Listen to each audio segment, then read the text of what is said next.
Hello everyone. In this video, I'm going to talk about SOAP UI and automation of SOAP APIs. You can download the SOAP UI tool from soapui.org, and we have the SOAP UI open source version with the limited capabilities, but these capabilities are enough for us to understand the API automation for SOAP. If you download it, uh, you will get this kind of tool, and we generally import the SOAP XML. So in SOAP we make the XML, and that's written in the WSDL format. WSDL means Web Service Description Language. Hello everyone. In this video I'm going to talk about SOAP UI and the SOAP APIs. So here we will learn about the SOAP UI tool and how to automate the SOAP APIs.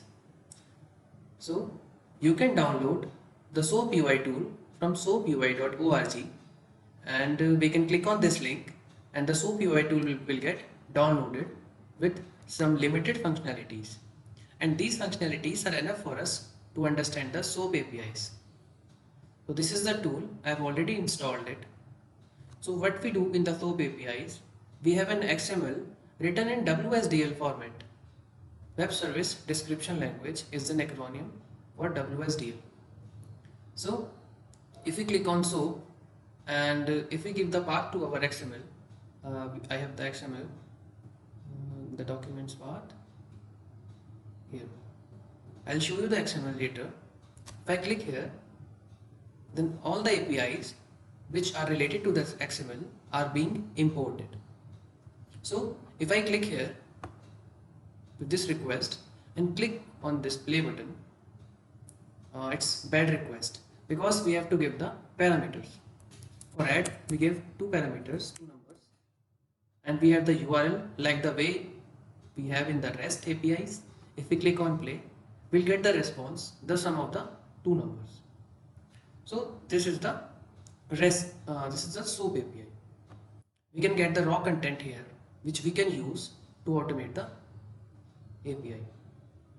Like, first of all, I want to show you the WSDL XML I am using. Yeah, so this is the XML which I have imported. So it's written in WSDL format, and it's imported in the SOAP UI tool.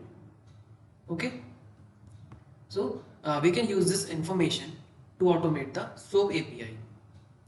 So I have already written the code. So yeah, in the here the raw thing I have seen that it is a post SOAP API where we have the URL and the headers and this body. So this is the raw type, and the XML type, this is the request body. So we can keep the request body in the string format, and we can use the REST assured framework using the REST assured dependency in the POM file. So I made a Maven project, and I've kept the REST assured dependency, and I'm automating the SOAP API. So this is the request body I've kept in the string format, and I'm using the REST assured class to automate it.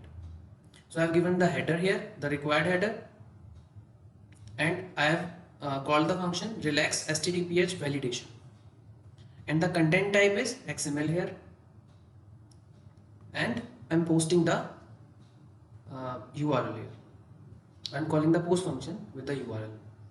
So if I click on, if I print request soapcal.string, then it will print the response of this API.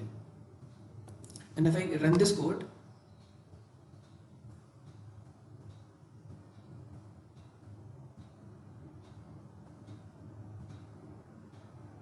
yeah, so it's running the code. So I've gotten the response in the XML with the result as 10. I've given the number 3 and 7 to add, and this is the add API or so. And if I want to print the status code,